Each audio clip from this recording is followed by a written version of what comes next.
Leadership is not about popularity, it's about responsibility.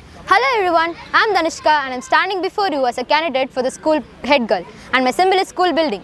A school building is more than just classrooms and walls. It is a place where we all learn, grow and build our future together. It stands for unity, strength and progress. I am proud to have been served as the Blue House captain during the academic year 2024-25. During that time, I served closely with my teammates, encouraged participation and helped to build the spirit of determination and cooperation.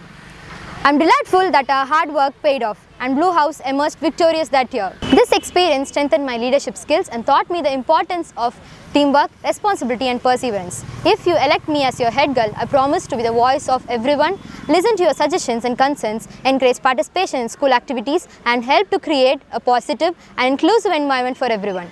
I promise to lead with honesty, dedication and confidence, always striving to make our school a better place for all. I humbly ask for your support and your vote for building a better tomorrow together.